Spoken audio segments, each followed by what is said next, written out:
अस्सलाम वालेकुम की हाल चाल है वीडियो उम्मीद करते हैं सब खैरियत नाल होण दे। मैं तुहाडा अपना वीर बशारत अली आरफ वाले वाला ते गल यार ना हैगी अपना इंडिया ते पाकिस्तान बनन तो पहले दी। बंदे एक ने ना शैलन आया सीगा मुंजी वाला ते उहदे कोल काम करदा सी सरदार सिख ते बन गया पाकिस्तान ते हिंदुस्तान वंड पै गई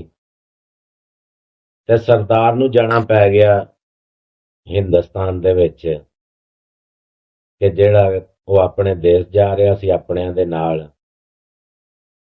ਤੇ ਉਹਨੂੰ ਨਾ ਉਹਨਾਂ ਨੇ ਮਾਲਕ ਨੇ ਕਿਹਾ ਸ਼ੈਲਰ ਵਾਲੇ ਨੇ ਵੀ ਸਰਦਾਰ ਜੀ ਤੁਸੀਂ ਹੁਣ ਚਲੇ ਜਾਣਾ ਤੇ ਵੀ ਮੇਰਾ ਜਿਹੜਾ ਪਿੱਛੋਂ ਸ਼ੈਲਰ ਕੌਣ ਚਲਾਏਗਾ।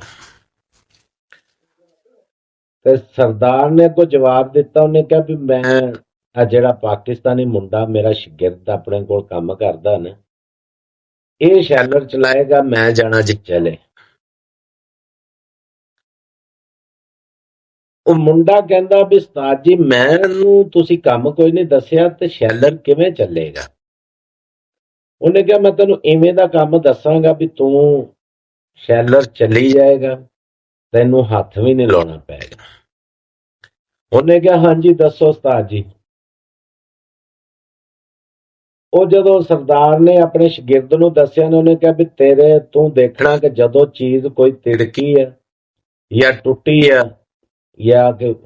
ਮਾੜੀ ਮੋਟੀ ਕਰੈਕ ਕੇ ਤੇ ਤੂੰ ਥੋੜਾ ਫੜ ਕੇ ਤੇ ਉਹ ਜਿਹੜੀ ਹੈ ਨਾ ਤੋੜ ਕੇ ਦੋ ਟੋਟੇ ਕਰ ਦਿਆ ਕਰਨੀ ਹੈ ਤੇ ਮਾਲਕ ਆਪਣੇ ਨੂੰ ਇਹ ਕਿਹਾ ਕਰਨਾ ਕਿ ਯਾਰ ਆਪਣੀ ਆ ਫਲਾਨੀ ਚੀਜ਼ ਟੁੱਟ ਗਈ ਹੈ ਤੇ ਇਹਨੂੰ ਨਾ ਆਪਾਂ ਨਵੀਂ ਪਾਉਣਾ ਨਵੀਂ ਮੰਗਵਾ ਲਓ ਤੇ ਬੰਦਾ ਵੀ ਉੱਥੋਂ ਹੀ ਸੱਦ ਲਿਆ ਜੋ ਜਿੱਥੋਂ ਲਿਆਉਣੀ ਆ ਤਾਂ ਕਿ ਉਹ ਸਹੀ ਤਰੀਕੇ ਨਾਲ ਫਿੱਟ ਕਰ ਜਾਵੇ। ਤਾਂ ਗੱਲ ਕਰਨ ਦਾ ਮੇਰਾ ਵੀਰ ਮਕਸਦ ਇਹ ਹੋਇਆ ਕਿ ਗੱਲ ਜਿਹੜੀ ਹੈ ਨਾ ਸਾਡੀ ਵੀ ਅੱਜ ਕੱਲ੍ਹ ਇਹ ਬਣੀ ਪਈ ਹੈ। ਸਾਡੇ ਨਾਲ ਵੀ ਇਹੀ ਕੁਛ ਹੋ ਰਿਹਾ ਕਿ ਚੀਜ਼ ਮਾੜੀ ਮੋਟੀ ਤਿੜਕੀ ਹੁੰਦੀ ਆ ਤੇ ਉਹਨੂੰ ਅਸੀਂ ਆਪ ਹੀ ਥੋੜਾ ਮਾਰ ਕੇ ਤੇ ਦੋ ਟੋਟੇ ਕਰਕੇ ਤੇ ਅੱਗੋਂ ਜਿੱਥੋਂ ਲਿਆਈ ਦੀ ਨਾਲ ਹੀ ਉੱਥੋਂ ਕਾਰੀਗਰ ਲੈ ਆਈਦਾ ਤੇ ਜਿਹੜਾ ਕਿ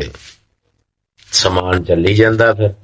ਫੈਕਟਰੀਆਂ ਚੱਲੀ ਜਾਂਦੀਆਂ ਨਿਜ਼ਾਮ ਚੱਲੀ ਜਾਂਦਾ ਪਾਕਿਸਤਾਨ ਦਾ ਨਿਜ਼ਾਮ ਵੀ ਚੱਲੀ ਜਾਂਦਾ ਜਿਵੇਂ ਆਪਣੇ ਉੱਤੇ ਬੈਠੇ ਹੋਏ ਨੇ ਹਕੂਮਤ ਵਾਲੇ